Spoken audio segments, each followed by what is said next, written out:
দেখুন, সাংবাদিক পরিচয় দিয়ে ইন্ডিপেন্ডেন্ট নামে একটা সোশ্যাল মিডিয়াতে পেজ আছে এবং সেটাতে সৈকত তলাপাত্র এটার অফিসিয়াল ওনার এবং উনি ওটার এডিটারও বলেন নিজেকে।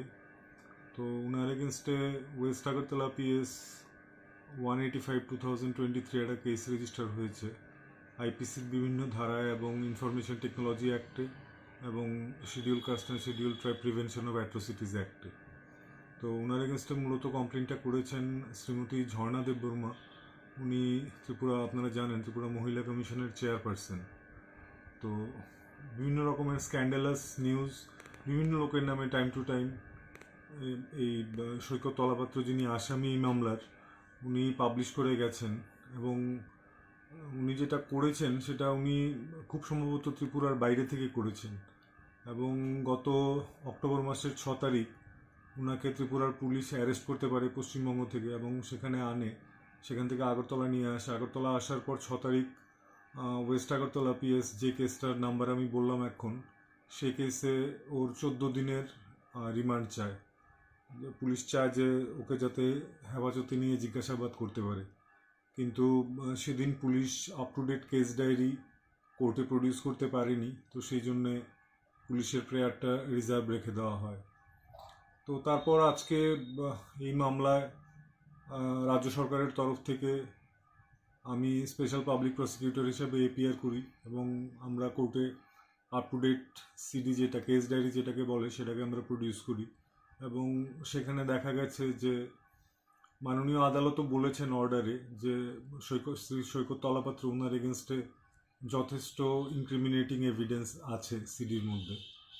আর তাছাড়া এমনও দেখা গেছে যে উনি বিভিন্ন সময় বিভিন্ন লোকের কাছ থেকে ব্ল্যাকমেল করে টাকা আদায় করেছেন এবং পুলিশের প্রাথমিক তদন্তে সে সমস্ত জিনিসও উঠে এসেছে। বিভিন্ন লোকের কাছ থেকে প্রথম নিউজ করেছেন স্ক্যান্ডালাস কোনো নিউজ, যাতে সেই লোকটা ঘাবড়ে যায় এবং তারপর ওর সঙ্গে কম্প্রোমাইজ করতে বাধ্য হয় এবং তার বিনিময়ে উনি টাকা রোজগার করতেন। এবং সেই মানি ট্রেলটাও ত্রিপুরার পুলিশ এখন পর্যন্ত প্রাইমা ফেসি সাকসেসফুলি বের করতে পেরেছে।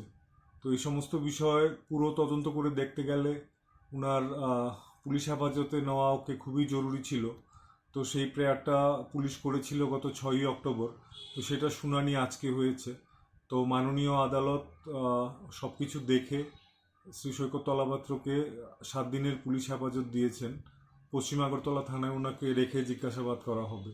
কারণ এটার মূল কারণ হচ্ছে সৈকত তলাপাত্রর ওর আগরতলাতেও অফিস আছে খুব সম্ভবত এবং বহিরাজ্যেও আছে। তো কোনখান থেকে, কোন স্টুডিও থেকে এই ধরনের নিউজ তৈরি হচ্ছে বা কিভাবে উনি পরিচালনা করছেন পুরো বিষয়টা এবং ওনার সঙ্গে আরও কে কে জড়িত আছে, সমস্ত কিছু তদন্ত করে দেখতে গেলে সৈকত তলাপাত্রকে পুলিশ হেফাজতে নেওয়াটা বিশেষ প্রয়োজন ছিল। তো সে কথাটাই আমরা মাননীয় আদালতকে আজকে বলেছি এবং শেষ পর্যন্ত আদালত কনভিন্সড হয়ে রায় দিয়েছেন যে আজকে সৈকত তলাপাত্রকে পুলিশ হেফাজতে নেওয়া যাবে 7 দিনের জন্য।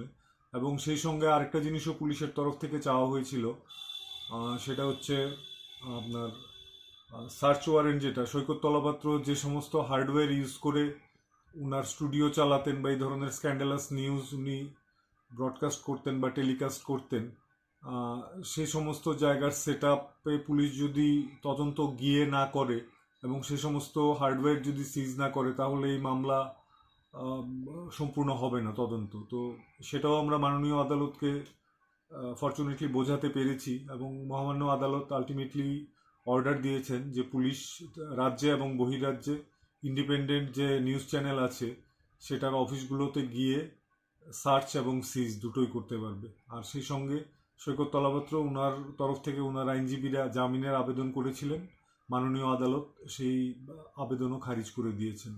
এই কেসটা হয়েছে মাননীয় sessions court Agartala west Tripura Shri Subhashis Sharma রায়ের আদালতে। আর এখানে আমার সঙ্গে সহায়তা করেছেন অন্য সরকারি আইনজীবীরা। তো নেক্সট 16 অক্টোবর ওকে দুপুর 2:30টার সময় আবার কোর্টে প্রডিউস করা হবে।